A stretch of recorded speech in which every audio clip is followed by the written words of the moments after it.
بسم اللہ الرحمن الرحیم۔ السلام علیکم معزز ناظرین، آپ سے ایک چھوٹی سی ریکویسٹ ہے کہ ویڈیو کو ضرور اینڈ تک دیکھیں۔ ہم اتنی محنت سے آپ کے لیے ایسے اسپیشل سٹوریز بناتے ہیں اور چینل کو ضرور سبسکرائب کیجیے گا، شکریہ۔ کبھی کبھی سب کچھ انسان کی توقعات کے بالکل الٹ ہوتا ہے، اور میرے ساتھ بھی ایسا ہی ہوا تھا۔ میرا نام انیلا تھا، میری عمر 36 سال کے قریب ہو چکی تھی، لیکن ابھی تک میری شادی نہیں ہوئی تھی۔ غریبی ہمارے دروازے پر اس طرح بیٹھی تھی کہ کوئی بھی رشتہ لے کر ہمارے گھر نہ آتا، اور اگر کبھی کوئی غلطی سے بھولا بھٹکا آ بھی جاتا تو میری سانولی رنگت اور بالوں میں اترتی سفیدی دیکھ کر صاف انکار کر جاتا۔ میری عمر 36 سال کی تھی، لیکن دیکھنے میں 45 سال سے بھی زیادہ کی لگتی تھی۔ ہمارے حالات نے مجھے مزید بدصورت بنا دیا تھا۔ وہ کہتے ہیں نا کہ اگر پیسہ ہوتا تو انسان خوبصورتی خرید سکتا ہے، اور اگر غربت نے ڈیرے ڈال رکھے ہوں تو وہ انسان کی خوبصورتی بھی کھا جاتی ہے۔ ہمارے حالات نے میری رنگت اور میرے چہرے کی تر و تازگی کو پوری طرح نوچ لیا تھا۔ میں بہت سالوں سے نوکری کر کے اپنی چھوٹی بہنوں کا پیٹ پال رہی تھی، اور بہت مشکل سے ہی میں نے اپنی 3 بہنوں کی شادی وقت پر کر دی۔ وہ شکل و صورت میں مجھ سے کافی بہتر تھی، اس لیے ان کے رشتے بھی آ گئے تھے۔ ان تینوں کی شادیوں کے بعد اس کچے سے ٹوٹے پھوٹے مکان میں اکیلی رہ گئی تھی۔ ماں باپ کا انتقال بہت عرصے پہلے ہو چکا تھا، اور اب تو بہنیں بھی پرائی ہو چکی تھی۔ جس طرح میں تنہا دن گزار رہی تھی، میرے اندر شادی کی خواہش بڑھتی جا رہی تھی۔ میں ایک عام انسان ہوں، اور فطراً میرے اندر بھی نفسانی خواہشات موجود تھی۔ مجھے اپنی زندگی میں کسی ایسے ساتھی کی تلاش تھی جو میری تنہائی کے عذاب کو ختم کر کے مجھے خوشیاں بھری زندگی دے دے۔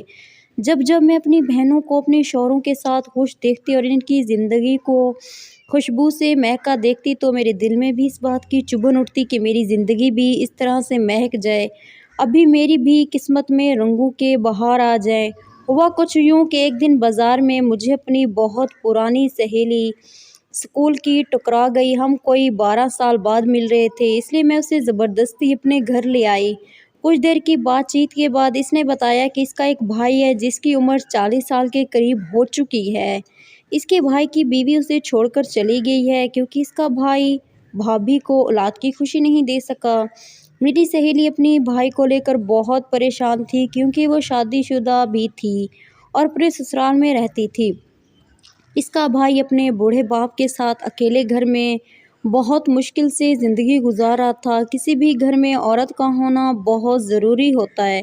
جب سے اس کے بھائی کی بیوی اس کے بھائی کو چھوڑ کر گئی تھی، گھر کا سارا نظام دھرم بھرم ہو چکا تھا۔ ویسے کام کرنے کے لیے بہت سے نوکر چاکر موجود تھے، لیکن ان پر نظر رکھنے کے لیے کوئی نہیں تھا۔ میری یہ دوست شروع سے ہی بہت پیسے والی تھی، اور اس کا بھائی بھی ایک بہت بڑے کاروبار کا مالک تھا۔ نہ جانے کیوں بنا سوچے سمجھے میں نے اپنی دوست سے کہہ دیا اگر کوئی ایسی بات ہے تو وہ میری شادی اپنے بھائی سے کروا دیں، کیونکہ اب میں بھی اکیلے گھر میں نہیں رہنا چاہتی۔ میرے منہ سے یہ جملہ اتنا اچانک مکمل کیا تھا کہ میں خود بھی حیران رہ گئی تھی، لیکن تیر کمان سے نکل چکا تھا۔ اس لیے میں نے اپنی دوست کو یقین دلایا کہ اگر میں اس کے بھائی کی بیوی بن جاؤں تو اس کے سارے مسئلے حل ہو جائیں گے، کیونکہ میں بہت پہلے ہی اپنے ماں باپ کو کھو چکی ہوں۔ اس لیے مجھے اپنے والدین کی کمی کا بہت احساس ہوتا ہے۔ میں اس لیے اس کے والدین کی بہت اچھی طرح خدمت کروں گی اور انہیں کبھی تنہا نہیں چھوڑوں گی۔ میری تینوں بہنیں شادی کر کے اپنی زندگی میں مگن تھی۔ مہینے میں کبھی ایک آدھا چکر وہ میرے گھر میں لگا لیتی تو انہیں میرے اس گھر میں گھٹن کا احساس ہوتا، اور وہ تھوڑی ہی دیر میں واپس چلی جاتی، اور پھر میں ایک دفعہ اکیلی رہ جاتی۔ میری دوست یہ سن کر بہت حیران ہوئی کہ یہ جانتے بوجھتے کہ اس کا بھائی ایک نامرد ہے، اس کے بھائی سے شادی کرنا چاہتی ہوں۔ میں نے اپنی دوست سے کہا کہ اس طرح اکیلے جینے سے اچھا ہے کہ میں تمہارے بھائی کا سہارا بن جاؤں، اور وہ میرے لیے زندگی تنہا رہنے سے اچھا ہے کہ میں شادی شدہ ہو کر بے اولاد رہ جاؤں۔ تب تک اس طرح اکیلی رہوں گی۔ میرا حال تو ایسا ہے کہ اگر میں 4 دیواری میں مر بھی گئی تو کسی کو کانوں کان خبر نہیں ہوگی۔ میری دوست کہنے لگی کہ وہ اپنے بھائی سے پوچھ کر مجھے بتائے گی۔ وہ تو یہ سن کر ہی خوش ہوگی کہ میں خود سے اس کے بھائی سے شادی کرنا چاہتی ہوں۔ 2 دن بعد وہ میرے گھر واپس آئی اور خوشی خوشی مجھے بتانے لگی کہ اس کے بھائی کو کوئی اعتراض نہیں ہے، مگر بس وہ یہی چاہتا ہے کہ دنیا کو کبھی اس کے نامرد ہونے کا پتہ نہ چلے۔ مجھے بھلا اس بات پر کیا اعتراض ہو سکتا تھا؟ میں کیوں خود سے اپنے منہ سے زمانے کو اپنے شوہر کے عیب بیان کرتی؟ میرے لیے تو یہی کافی تھا کہ اب مجھے نوکری نہیں کرنی تھی، سکون سے ایک مرد کے ساتھ زندگی گزارنی تھی۔ 1 ہفتے کے اندر اندر دھوم دھام سے میری اور امجد کی شادی ہو گئی تھی۔ دنیا والے حیران رہ گئے کہ میرے لیے کیسا اتنا اچھا اور امیر گھر کا رشتہ مل گیا۔ میں بھی سب کے سامنے غرور کی دیوار بن گئی۔ میں نے اپنی بہنوں کو بھی امجد کے نامرد ہونے کے بارے میں کچھ نہیں بتایا۔ یہ راز میرے سینے میں دفن تھا اور اب زندگی بھر دفن ہی رہنا تھا۔ میں دلہن بنی امجد کے گھر پہنچی تو یہ دیکھ کر حیران رہ گئی کہ امجد کا گھر ایک عالی شان بنگلہ تھا، جہاں بہت سے نوکر چاکر موجود تھے۔ امجد کی بہن یعنی میری سہیلی اقرا نے بڑی گرم جوشی سے میرا استقبال کیا تھا۔ امجد کے والد ایک انتہائی نفیس انسان تھے اور انہیں دیکھ کر لگتا کہ وہ ایک عمر رسید شخص ہیں۔ میری سہیلی نے مجھے امجد کے کمرے میں لے جا کر بٹھایا اور کہنے لگی کہ وہ صبح ہی واپس آ جائے گی، اس کے بچے کی طبیعت ٹھیک نہیں ہے۔ وہ اپنے بچے کو لے کر واپس گھر جا رہی تھی۔ امجد کا کمرہ پوری طرح سجا ہوا تھا۔ میں جہیز میں پھوٹی کوڑی بھی نہیں لائی تھی، لیکن یہاں پہلے سے ہی ہر چیز موجود تھی۔ کمرے میں ہر چیز بہت ہی قیمتی نظر آ رہی تھی اور میں اپنی قسمت پر رشک کر رہی تھی۔ میں نے سوچ لیا تھا کہ میں امجد کے ساتھ محبت سے رہوں گی اور انہیں کبھی اس بات کا احساس نہیں ہونے دوں گی کہ ان کے اندر کوئی کمی موجود ہے۔ مجھے تو امجد کے والد بھی بہت پسند آئے تھے۔ شادی کی رات امجد میرے پاس آئے تو ان کے اندر میں کچھ جھجک سی تھی۔ شاید وہ اس بات کو لے کر پریشان تھے کہ وہ ایک مکمل انسان نہیں ہیں۔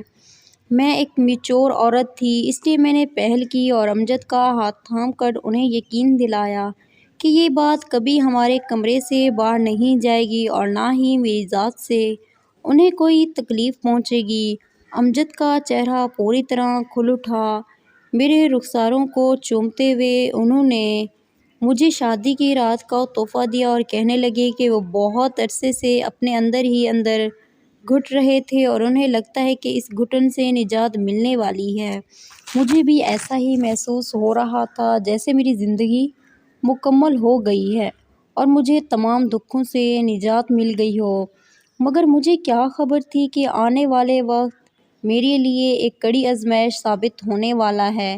میں اور امجد ایک ساتھ خوشگوار زندگی گزار رہے تھے۔ امجد نے مجھے اپنی محبت سے مکمل کر دیا تھا۔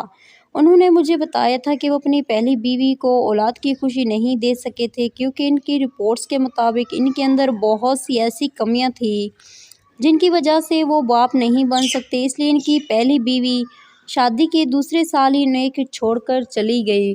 انہوں نے دوسری شادی کا اس لیے نہیں سوچا کہ دوسری بیوی بھی ان سے اولاد کی تمنا رکھتی اور ایک دفعہ پھر انہیں ناکام ازدواجی زندگی کا سامنا کرنا پڑتا، لیکن میں نے سب جانتے ہوئے ان سے شادی کی خواہش کا اظہار کیا تھا، اس لیے انہوں نے مجھ سے شادی کر لی تھی۔ میرے دل میں بھی اولاد کی تمنا تھی، لیکن میں جانتی تھی میرا شوہر مجھے اولاد نہیں دے سکتا، اس لیے میں نے اس خواہش کو اپنے اندر ہی مار دیا تھا اور امجد کو یقین دلایا تھا کہ میں کبھی ان سے اولاد کی خواہش نہیں کروں گی۔ گزرتے دن کے ساتھ میں امجد کے گھر میں اپنی مضبوط جگہ بنا لی تھی۔ میں امجد کے والد کی بھی خوب خدمت کرتی تھی۔ ہم شام کے اس وقت ساتھ بیٹھ کر چائے بھی پیتے تھے اور اکٹھے بہت سا وقت گزارتے تھے۔ امجد کو دفتر سے آنے میں بہت دیر ہو جایا کرتی تھی، اس لیے میں تنہا رہنے کے بجائے اپنے سسر کے کمرے میں جا بیٹھتی۔ وہ بہت ہی محبت کرنے والے اور شفیق انسان تھے۔ ہماری شادی کو 2 مہینے ہو چکے تھے اور پچھلے 3-4 دن سے میری طبیعت خراب تھی۔ شاید موسم بدل رہا تھا اس لیے میں بیمار ہو گئی تھی۔ مجھے ویسے بھی کام کاج کرنے کی عادت تھی، لیکن شادی کے بعد میں مستقل آرام کر رہی تھی، اس لیے میری طبیعت میں بہت سستی آ چکی تھی۔ میں خود کو دوبارہ کام میں مصروف کرنا چاہتی تھی۔ اس لیے میں نے ملازم سے کہا کہ میں رات کا کھانا خود ہی بنا لوں گی اور اسے باورچی خانے سے باہر نکال دیا۔ بہت ہی محنت اور محبت سے میں نے امجد کی پسند کا کھانا تیار کیا۔ امجد دفتر سے لوٹے تو سجی ہوئی ٹیبل دیکھ کر حیران رہ گئے۔ اس سے پہلے کہ ہم دونوں کھانے کے لیے بیٹھتے ہیں، مجھے اس قدر شدید چکر آئے کہ میں نے امجد کا سہارا لے لیا۔ میری بگڑتی ہوئی طبیعت دیکھ کر امجد کہنے لگے، تمہیں کیا ضرورت تھی باورچی خانے میں جا کر خود کو یوں ہلکان کرنے کی؟ تمہاری جسمانی کمزوری ہے۔ کھانا کھانے کے بعد میرے ساتھ ڈاکٹر کے پاس چلو، طاقت کی کچھ دوائیاں لکھوا لیتے ہیں، ان کے استعمال سے تم بالکل ٹھیک ہو جاؤ گی۔ میں نے لاکھ انکار کرنا چاہا لیکن امجد نے میری ایک نہ سنی۔ وہ بہت خیال رکھنے والے انسان تھے۔ میں خاموشی سے کھانا کھانے بیٹھ گئی۔ میرا ارادہ تھا کہ میں کھانا کھانے کے بعد امجد کو منع کر دوں گی، لیکن جیسے ہی میں نے امجد کو دوبارہ سے منع کیا، وہ اپنے ابا کے کمرے میں گئے اور انہیں میری طبیعت کی خرابی کا بتایا۔ اس کے بعد تو میرے لیے انکار کرنا ناممکن ہو گیا اور مجھے مجبوراً امجد کے ساتھ ڈاکٹر کے پاس جانا پڑا۔ یہ ایک بڑا پرائیویٹ کلینک تھا۔ مجھے تھوڑی دیر کے انتظار کے بعد میرا نمبر آ گیا اور امجد میرا ہاتھ تھام کر خود ہی ڈاکٹر کے کمرے میں چلے آئے۔ چند ایک سوال کرنے کے بعد ڈاکٹر نے مجھے الٹرا ساؤنڈ کرنے کے لیے بھیج دیا اور تھوڑی دیر بعد جب الٹرا ساؤنڈ کی رپورٹ آئی تو یہ سن کر میرے ہوش اڑ گئے، کیونکہ میں امید سے ہوں۔ ڈاکٹر نے بہت ہی مسکرا کر ہم دونوں میاں بیوی کو یہ خوشخبری سنائی تھی۔ ہم دونوں اس بات سے اچھی طرح واقف تھے کہ امجد ایک نامرد ہے۔ تو پھر یہ بچہ کس کا تھا اور میں حاملہ کیسے ہو گئی؟ ڈاکٹر کے ہاتھ سے امجد نے میری رپورٹ لے کے چیک کی اور بنا کچھ کہے میرے ہاتھ پکڑ کر مجھے گھسیٹتے ہوئے گاڑی تک لائے اور اتنی تیز رفتار سے گاڑی چلائی کہ میری چیخیں نکل گئی۔ مجھے سمجھ ہی نہیں آ رہا تھا کہ یہ سب کیا ہو رہا ہے۔ سب کچھ اتنا اچانک اور غیر متوقع تھا کہ میں خود بھی سنبھل نہیں پائی تھی۔ میرے سسر میرے انتظار میں لاؤنج میں بیٹھے تھے۔ ہمیں واپس آتا دیکھ کر فکر مندی سے پوچھنے لگے کہ بہو کی طبیعت اب کیسی ہے؟ ڈاکٹر نے کیا کہا ہے؟ امجد تو جلتے توے پر جا بیٹھے اور اپنے باپ کے سامنے غصے میں کہنے لگے، اب آپ کی بہو امید سے ہو چکی ہے، جبکہ یہ بات میں اچھی طرح جانتا ہوں کہ یہ بچہ میرا نہیں ہے۔ امجد کی بات سن کر میرے سسر چونک اور کہنے لگے، یہ تم کیسی باتیں کر رہے ہو؟ میں لاؤنج میں پڑے صوفے پر ڈھہ گئی کیونکہ مجھ میں اس سے زیادہ برداشت کرنے کی ہمت نہیں تھی۔ میں پاک دامن تھی لیکن میرا شوہر چیخ چیخ کر مجھے بدکردار کہہ رہا تھا۔ امجد کی بات سن کر میرے سسر غصے میں آ گئے اور کہنے لگے، ذرا تحمل سے بات کرو اور اس طرح اپنی بیوی پر الزام لگانے سے پہلے کچھ شرم کرو۔ اپنے سسر کا رویہ دیکھ کر مجھے کوئی بھڑاس ملی تھی۔ میں نے روتے ہوئے امجد سے کہا کہ میں نہیں جانتی میں کیسے حاملہ ہوئی ہوں، لیکن میں اتنا ضرور جانتی ہوں کہ آپ کے سوا میری زندگی میں اور کوئی نہیں ہے۔ امجد غصے میں کہنے لگے، تم تو اپنی زبان بند ہی رکھو۔ آج میں سمجھ میں آیا کہ تم نے کیوں اپنے منہ سے مجھ سے شادی کرنے کے لیے کہا تھا۔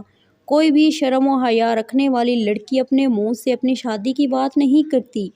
یہ تم نے جان بوجھ کر مجھ سے شادی کی بات کی کیونکہ تم جانتی تھی کہ میں ایک نامرد ہوں اور اسی لیے ساری زندگی آسانی سے تمہارے دھوکے کو برداشت کر لوں گا، مگر میں اتنا بے وقوف نہیں ہوں کہ کسی اور بچے کو اپنا نام دیکھ کر ساری زندگی اس کا بوجھ اٹھاؤں۔ اس لیے بہتر یہی ہے کہ تم ابھی اور اسی وقت اپنا سامان اٹھاؤ اور یہاں سے چلی جاؤ۔ میرے سسر نے امجد کو سمجھانے کی کوشش کی لیکن وہ غصے میں اس قدر پاگل ہو چکے تھے کہ کچھ بھی سننے کو تیار نہیں تھے۔ امجد نے میرا ہاتھ پکڑا اور آدھی رات کو مجھے اپنے گھر سے باہر نکالا۔ میری حالت ایسی تھی کہ کاٹو تو بدن میں لہو نہیں۔ میں روتی پیٹتی اپنے ٹوٹے پھوٹے مکان میں واپس آ گئی۔ میرا اور امجد کا رشتہ یہاں سے شروع ہوا تھا، شاید وہیں ختم ہونے والا تھا۔ میری طبیعت مزید خراب ہو رہی تھی۔ مجھے صرف اور صرف امجد کی پرواہ تھی۔ میں اس سے محبت کرنے لگی تھی اور میں ساری رات روتی سسکتی رہی۔ روتے روتے نہ جانے مجھے کب نیند آ گئی اور میری آنکھ اس وقت کھلی جب دروازے پہ دستک ہونے لگی۔ میں ہڑبڑ کر اٹھ بیٹھی اور دروازہ کھولا تو سامنے میری دوست کھڑی تھی۔ روتے ہوئے اس کے گلے لگ گئی اور اسے یقین دلانے کی کوشش کرنے لگی کہ میں بدکردار نہیں ہوں۔ میری دوست نے مجھے سینے سے لگایا اور کہنے لگی کہ اسے پورا یقین ہے کہ میں بد کردار نہیں ہوں اور اسے پکا یقین ہے کہ یہ بچہ اس کے بھائی کا ہے۔ کہنے لگی رات بھائی بہت غصے میں تھے، اس لیے وہ کچھ بھی سوچے سمجھنے کی صلاحیت کھو بیٹھے ہیں۔ ابا نے اسے فون کر کے صبح بتایا کہ وہ کہنے لگے مجھے تم تھوڑا سا وقت دو، میں سب کچھ ٹھیک کر دوں گی۔ مجھے تسلی دے کر وہ چلی گئی۔ مجھے اپنی سہیلی کی بات پر بالکل بھی یقین نہیں آیا تھا کہ وہ کیسے سب کچھ ٹھیک کر سکتی ہے، کیونکہ میرے شوہر کو پورا یقین تھا کہ وہ نامرد ہے اور اس بات کو لے کر میں بھی بہت پریشان تھی۔ اگر وہ نامرد نہ ہوتا تو اس کی پہلی بیوی کبھی اسے چھوڑ کر نہ جاتی، کیونکہ وہ بہت ہی پیسے والا اور محبت کرنے والا انسان تھا۔ وہ نامرد ہے اور اس بات کو لے کر میں بھی بہت پریشان تھی۔ اگر وہ نامرد نہ ہوتا تو اس کی پہلی بیوی اسے کبھی بھی چھوڑ کر نہ جاتی، کیونکہ وہ بہت ہی پیسے والا اور محبت کرنے والا انسان تھا۔ بہت سوچنے کے بعد نہ جانے کیوں میرے دماغ میں یہ بات آئی، کہیں میرے سسر نے ہی تو میرے ساتھ کچھ غلط نہیں کیا، کیونکہ شادی کے بعد میری زندگی میں امجد کے علاوہ کوئی اور مرد تھا تو وہ میرے سسر ہی تھے۔ سارا وقت وہی گھر میں میرے ساتھ ہوتے۔ امجد تو دفتر سے آنے میں کبھی کبھی رات کے 12 بھی بجا دیتے تھے اور میں رات کا کھانا کھاتے ہی اپنے کمرے میں جا کے سو جاتی تھی۔ کہیں کسی دن میرے سسر نے نہیں تو میرے ساتھ کچھ غلط کر دیا، یہ سوچ کر ہی میرے رونگٹے کھڑے ہو گئے۔ ان کا مجھ پر پیار جتانا اور میرا حد سے زیادہ خیال رکھنا آج مجھے کھٹک رہا تھا، اور اگر سچ میں ہی میرے سسر نے میرے ساتھ کوئی غلط کام کیا تو میری پوری زندگی برباد ہونے والی تھی۔ آخر مر جاتے لیکن مجھے کبھی اپنی زندگی میں شامل نہ کرتے۔ میرے دل میں بھی اپنے سسر کو لے کر بہت زیادہ خدشات سر اٹھا رہے تھے۔ ہر دن گزرتے لمحے کے ساتھ بہت سی سوچیں مجھے پاگل کر رہی تھی۔ آنے والے ایک ہفتے میں نے اسی عادت کے ساتھ گزارا۔ ہر صبح میں خدا سے ایک یہی دعا مانگتی کہ وہ کسی طرح مجھے پاک دامن ثابت کر دے اور میں اپنے شوہر کے ساتھ دوبارہ اپنی زندگی شروع کر سکوں۔ میری 3 بہنیں تو اپنی زندگی میں ایسے مگن تھیں کہ انہیں میری ذرا بھی پرواہ نہیں تھی، جبکہ میں نے ماں باپ کی طرح انہیں پالا تھا۔ پورے ایک ہفتے بعد میری نند میرے شوہر کے ساتھ مجھے لینے کے لیے ہمارے گھر آئی۔ امجد کو دروازے پہ دیکھ کر میں حیران رہ گئی۔ امجد دروازے سے اندر نہ آئے اور کہنے لگے اپنا سامان اٹھا کر گاڑی میں آ کر بیٹھ جاؤ۔ میں یہ تو نہیں جانتی تھی کہ میری سہیلی نے اپنے بھائی سے ایسا کیا کہا کہ وہ مجھے لینے بھی آ گئے، لیکن میرے لیے اتنا ہی کافی تھا کہ وہ مجھے ایک موقع مل رہا ہے۔ میں فوراً امجد کے ساتھ گاڑی میں بیٹھ گئی اور جیسے ہی ہم دونوں گھر میں پہنچے تو بہت ہی خوبصورت سے سجے ہوئے گھر میں میرے سسر نے میرا استقبال کیا۔ میں حیرانی کے عالم میں ادھر ادھر دیکھ رہی تھی۔ سارا گھر پھولوں سے سجا ہوا تھا اور جگہ جگہ غبارے بکھرے ہوئے تھے۔ میری سہیلی نے مجھے گلے سے لگایا اور محبت سے میرے کانوں کو چومتے ہوئے کہنے لگی تمہارا بہت بہت شکریہ جو تم نے مجھے پھپھو بننے کا موقع دیا۔ میں نے حیرت سے ایک نظر امجد پر ڈالی جو سر جھکائے شرمندہ سے کھڑے تھے۔ میری سہیلی مجھے بتانے لگی ابا نے بہت زیادہ اس بات پر زور دیا کہ تم ایک با کردار اور با حیا لڑکی، جو ابا کو پورا یقین تھا کہ تم نے کبھی کوئی غلط کام نہیں کیا تھا، اور ابا کا تم پر یقین دیکھ کر مجھے بھی اس بات پر یقین آ گیا کہ تمہارے کردار میں یقیناً کوئی جھول نہیں ہوگا۔ جبھی ابا تمہاری اس قدر طرفداری کر رہے تھے۔ بھائی دوبارہ اسی لیڈی ڈاکٹر کے پاس گئے جس نے اسے بتایا تھا کہ کبھی باپ نہیں بن سکتے کیونکہ ان کے اندر بہت سی خامیاں ہیں۔ لیڈی ڈاکٹر بھائی کو دیکھتے ہی پہچان گئی اور بھائی نے جب اسے بتایا کہ ان کی دوسری بیوی حاملہ ہو چکی ہے تو لیڈی ڈاکٹر نے بھائی کو ایسا سچ بتایا جسے سن کر ان کے سر پر آسمان گر پڑا۔ لیڈی ڈاکٹر نے بتایا کہ بھائی کے اندر کوئی کمی نہیں تھی اور نہ ہی وہ نامرد تھے۔ ان کی پہلی بیوی خود ہی ایسی دوائیاں استعمال کرتی تھی جس سے وہ حاملہ نہ ہو، اور جب بھائی نے اسے بچے کی خواہش کا اظہار کیا تو اس نے ڈاکٹروں کو زبردستی اس بات کے لیے مجبور کیا کہ وہ بھائی کے بھی ٹیسٹ کرنے کے لیے کہیں، اور پھر پیسے کے زور پر اس نے اپنی مرضی کے ٹیسٹ رپورٹس بنوائی۔ بھائی ہمیشہ ہی مکمل طور پر فٹ تھے، لیکن ان کی پہلی بیوی نے جان بوجھ کر انہیں نامرد ثابت کر دیا اور دنیا کے سامنے ایسا ظاہر کیا جیسے وہ بھائی کی وجہ سے بے اولاد ہیں، اور وہ دن رات بھائی کو طعنے دیتی اور اس قدر ذلیل کرتی کہ تنگ آ کر بھائی نے خود ہی اسے طلاق دے دی۔ حق مہر کے نام پر اس نے 60 لاکھ روپے لکھوا رکھے تھے۔ وہ 60 لاکھ لے کر ہمیشہ کے لیے وہ بھائی کی زندگی سے نکل گئی، لیکن ہم میں سے کوئی یہ نہیں جانتا تھا کہ اس نے بھائی کی نقلی رپورٹ تیار کروائی ہے۔ بھائی بھی یہی سمجھتے رہے کہ وہ ایک نامرد ہیں، لیکن خدا کا کرنا ایسا ہوا کہ بھائی کی شادی تم سے ہو گئی اور خدا نے اتنی جلدی تمہاری گود میں اتنی بڑی خوشی ڈال دی۔ میری سہیلی نے مجھے یہ سب بتا کر میری زندگی بخش دی تھی، ورنہ میں اب تک اس شش و پنج کا شکار تھی کہ نہ جانے یہ بچہ امجد کا یا پھر کسی اور کا۔ میں تو اپنے سسر پہ بھی شک کرنے لگی تھی۔ امجد میرے قدموں میں بیٹھ کر خود ہی مجھ سے اپنے کیے کی معافی مانگنے لگے، لیکن مجھے امجد سے کوئی گلہ نہیں تھا، کیونکہ ان کی جگہ کوئی بھی ہوتا تو شاید ایسا ہی کرتا۔ وہ تو خود کو عیب دار سمجھتے تھے، لیکن انہیں کیا خبر تھی کہ عیب ان میں نہیں بلکہ ان کی پہلی بیوی کے کردار میں تھا، جو ان سے حق مہر کی ایک بڑی رقم وصول کرنے کے اپنے عاشق کے ساتھ اچھی زندگی گزار رہی تھی۔ میں نے خدا کا شکر ادا کیا کہ امجد نے جلد بازی میں مجھے ہمیشہ کے لیے اپنی زندگی سے باہر نہیں نکال دیا تھا، ورنہ سچ سامنے آنے کے بعد ہم دونوں ہی پچھتا رہے ہوتے۔ میں نے اور امجد نے مل کر کیک کاٹا۔ میرے سسر اور میری سہیلی نے ہمارے اپنے ہونے کا ثبوت دیا تھا۔ میری سسر نے میرے سر پر ہاتھ رکھ کر مجھے دعائیں دی اور میں دل ہی دل میں شرمندگی محسوس کر رہی تھی۔ کچھ وقت کے لیے ہی صحیح، لیکن میں نے اپنے سسر کی محبت پر شک کیا۔ رشتے کانچ کی طرح ہوتے ہیں جنہیں بہت ہی محبت سے سنبھال کر رکھا جاتا ہے۔ کبھی کبھی انسان کی معمولی غلطی سے یہ شیشے کی طرح ٹوٹ کر بکھر جاتے ہیں، اس لیے ہمیشہ بہت ہی احتیاط سے رشتوں کو برتنا چاہیے، کیونکہ جو زخم دل پر لگتے ہیں وہ اتنی آسانی سے نہیں بھرتے۔